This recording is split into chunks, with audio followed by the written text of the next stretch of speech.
In our first story, reports reaching TV3 indicate that management of the Intercity STC Coaches Limited are in bed with the Ministry of Employment and Labour Relations to dismiss the workers who fronted the strike on grounds of misconduct. TV3 investigations quickly set out to uncover the truth of the story.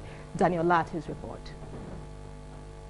Tuesday afternoon, STC. The atmosphere was relatively calm.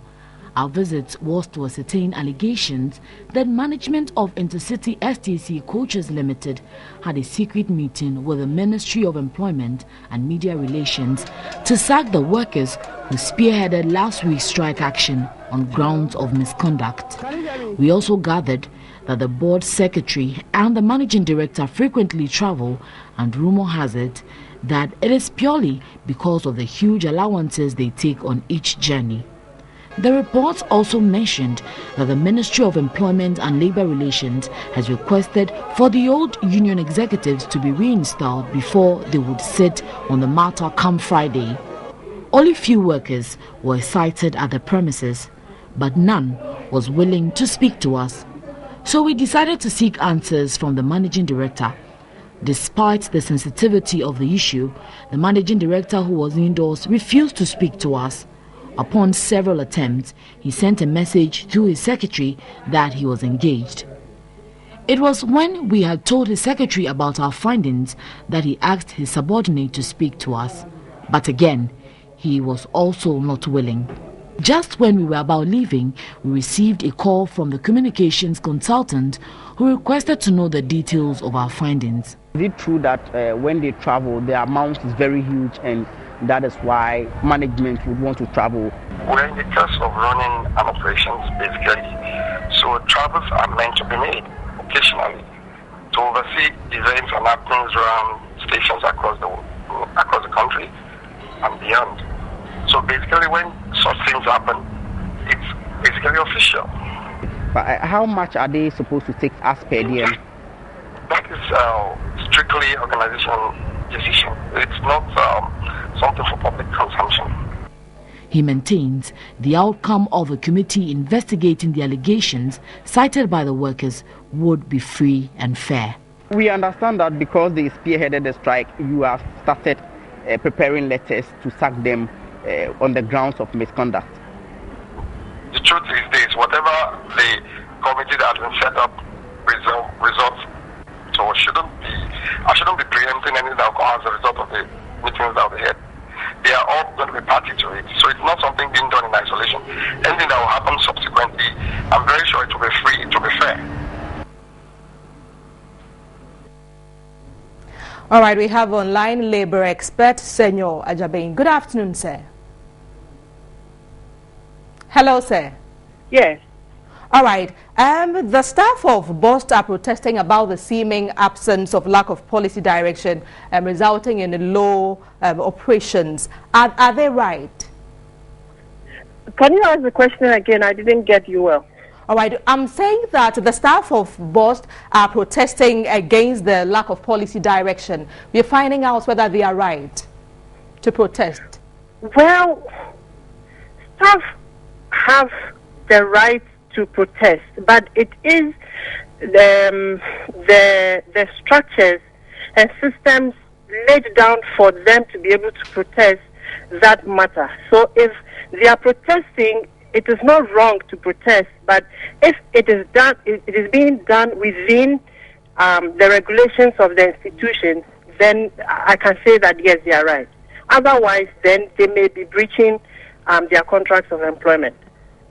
All right, another issue concerns the payment of your salary arrears for the past 10 years. Management seem not to be giving them any conclusive answers. How do you think they should negotiate their salaries? Well, you see, employers have the duty to keep open the channels of communication with their workers. So it is up to management of the organization to ensure that employees have the necessary information not only about their work but also about their conditions of work. So if they are owed salaries, they need management needs to provide enough information and a platform to agree on the way, a manner in which the employees can be paid. For me, I think that it is about consultation.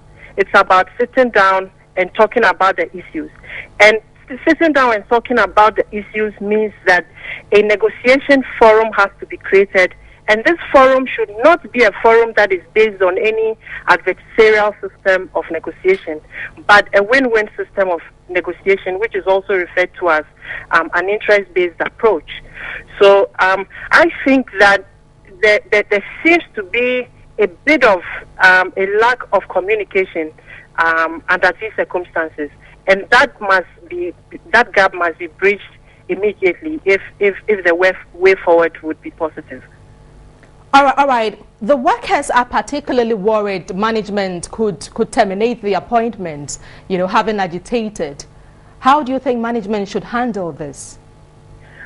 Well, management needs to be very careful about issues or decisions of termination, because there are specific grounds for termination. Now, if these grounds are, for example, of misconduct, then you also want to ask whether the opportunity was created or the environment necessitated such action from the employees, in which case you cannot really blame them too much.